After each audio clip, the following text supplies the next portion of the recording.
प्यारे बच्चों नमस्कार। मैं कृष्णकांत त्रिपाठी अपने चैनल में आपका स्वागत करता हूं। कक्षा 12 गणित में हम लोग कर रहे हैं बोर्ड परीक्षा की तैयारी, जिसमें हम लोग देखेंगे आव्यूह से आने वाले महत्वपूर्ण प्रश्न जो 8 नंबर के पूछे जाते हैं। पिछले वीडियो में आपने देखा होगा ए इनवर्स निकालना। एक सवाल आता है समीकरणों को हल करने का। ये लिखा हुआ है कि निम्न समीकरणों को आव्यूह से हल कीजिए। तो सबसे पहले आप क्या लिखेंगे? समीकरण निकाय को आव्यूह के रूप में लिखने पर, आव्यूह के रूप में लिखने पर, आव्यूह के रूप में कैसे लिखेंगे इसको? इसके आव्यूह बना लीजिए आप। कैसे? जो x y z के गुणांक है उनको एक रो में लिख दीजिए। 2 है, फिर 3 है, फिर 10 है। आगे 4 है, फिर -6 है, 5 है, फिर 6 है, 9 है और -20 है। एक आव्यूह में इसे रखिए। दूसरा आव्यूह बना लीजिए स्तंभ आव्यूह, जिसमें आप लिखेंगे x y z। अब रो का कॉलम में गुणा होता है तो ये समीकरण हमको प्राप्त हो जाएंगे। अब बचा बराबर में जो कुछ लिखा हुआ है तो बराबर लगा देंगे और इनके ये लिख देंगे 4, 1 और 2, जो बराबर में दी हुई संख्याएं हैं वो लिख देंगे।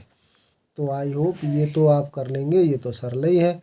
केवल x y z के गुणांकों को रो वाइज लिखिए, दोबारा में column wise x y z लिखिए, फिर बराबर में जो अचर पद दिए गए उनको लिख दीजिए। इसको a डाल दीजिए, इसको x मान लीजिए, इसको b मान लीजिए।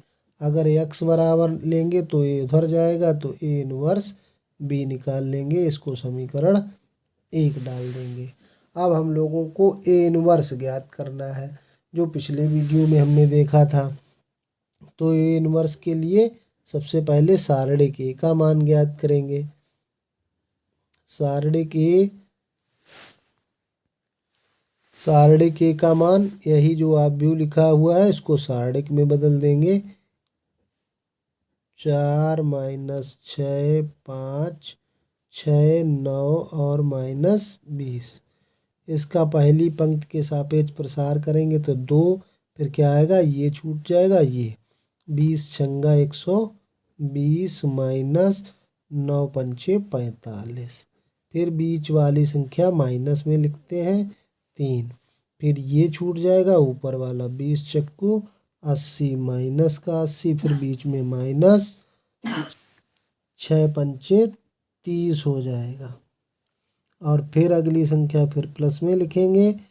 फिर ये और इस कॉलम में आ रही है 10 तो छूट जाएगा। 9 चौक 36, बीच में माइनस और 6 36, लेकिन वो माइनस का होगा तो प्लस हो जाएगा। तो ये आ जाएगा 2।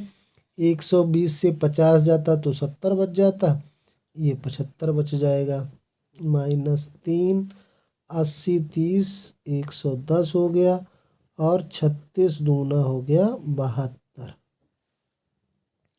75 दूना 150 हो गया, ये प्लस का हो गया 330, ये हो गया 720।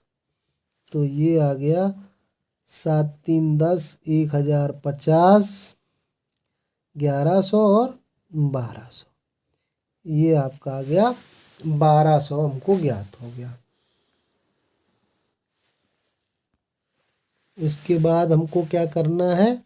सह खंड निकालने हैं ए के सह खंड।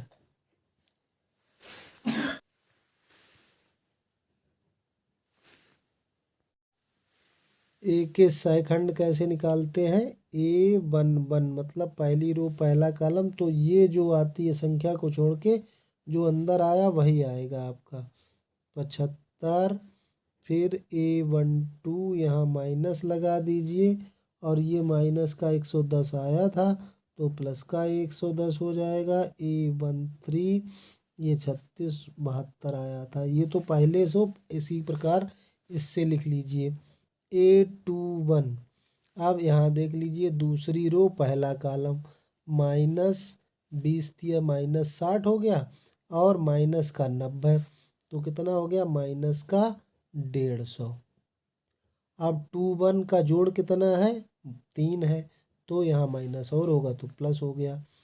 A22 दूसरी रो दूसरा कॉलम छोड़ दीजिए 20 दूना 40 माइनस का और माइनस का 60 तो माइनस का हो गया 100।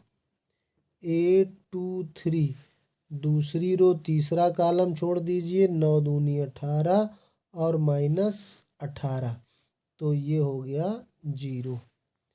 A31 तीसरी रो छोड़ दीजिए पहला कॉलम 5 दिया 15 और बीच में माइनस होता है लेकिन ये माइनस के 60 हो गए तो ये +60 हो गया तो 15 60 हो गया 75। A32 इनका योग 5 है तो पहले ही माइनस लगा लीजिए। तीसरी रो दूसरा कॉलम 5 दूना 10 माइनस के हो जाएंगे 40 तो 10 से 40 जाएगा तो माइनस के 30 बचेंगे तो माइनस माइनस हो गया प्लस। A33 तीसरी रो तीसरा कॉलम माइनस का 12 और फिर माइनस का 12 तो माइनस का ये हो गया 24। अब अगर एडजॉइंट ए निकालना है तो डायरेक्ट आप निकाल सकते हैं। कैसे निकाल सकते हैं एडजॉइंट ए? ये जो लिखी है लाइन रो लिखी है उसको कॉलम में लिख दीजिए 75 110 और 72 फिर 150 -100 और 0 फिर 75 30 और माइनस का 24। अब हम ए इनवर्स लिख देंगे। ए इनवर्स बराबर सूत्र होता है एडजॉइंट ए बटे सारणिक ए। अब सारणिक ए का मान हम लोग निकाल चुके कितना है 1200 तो लिख देंगे 1/1200 और ये जो आया मान इसको लिख देंगे 75 150 75 110 -100 30 और 72 0 -24 ये आ गया ए इनवर्स। अब समीकरण एक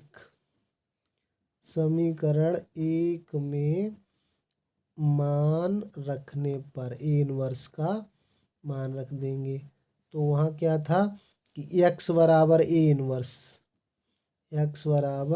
इनवर्स बी ये लिखा हुआ था तो x किसको हमने माना था XYZ जो ये लिखा था और ए इनवर्स आया आपका 1/1200 और साथ में ये 75 150 और 75 110 -100 और 30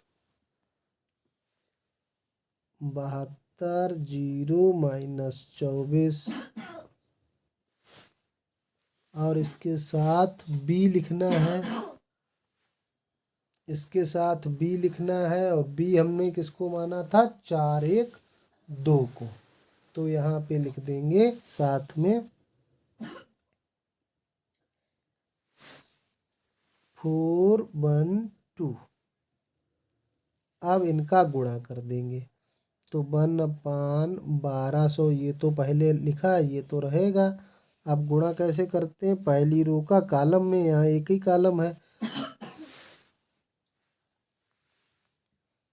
75 चक्कू 300 होता है प्लस 150 हो गया और प्लस 75 दूनी 150 हो गया 110 चक्कू हो गया 440 -100 अब प्लस 30 दूना 60 फिर 72 का 4 में गुणा करेंगे 4 दूनी 8 और 4 सत्ते 28 फिर 0 का 1 में होगा तो 0 हो जाएगा, -24 दूनी 48, ये हो गया। तो 1/1200 और फिर कितना आएगा 300, ये 300 हो गया 600, 440 और ये 60 500 हो गया, 500 से ये 100 चला गया तो ये हो गया 400, 288 से 48 चले गए तो 8 से 8 गया 0 और 28 से 4 चला गया तो 24, 240 हो गए। आप 1200 में भाग दे देंगे, 1200 का भाग दे देंगे तो 600 में 1200 का भाग देंगे तो कितना रह जाएगा 1/2, 400 में भाग देंगे तो 1/3 और 24 पंचे 120 होता है, 240 में भाग देंगे तो 1/5 और इधर क्या लिखा हुआ है हमारा XYZ। तो इससे आपका मान आ गया x बराबर 1/2, y बराबर 1/3, z बराबर 1/5। तो इस तरह से ये मान ज्ञात हो जाते हैं। ये भी 8 नंबर में पूछा जाता है सवाल इस तरह का, और हर वर्ष एक सवाल आता है। जो 3 सवाल 8 नंबर के आते हैं उनमें एक इनवर्स या आव्यूह समीकरण हल करने को निश्चित ही आता है। तो ऐसे सवाल करना सीख लीजिए, ये बहुत ही इम्पोर्टेंट सवाल है, आपको 8 नंबर दिलाएगा। धन्यवाद।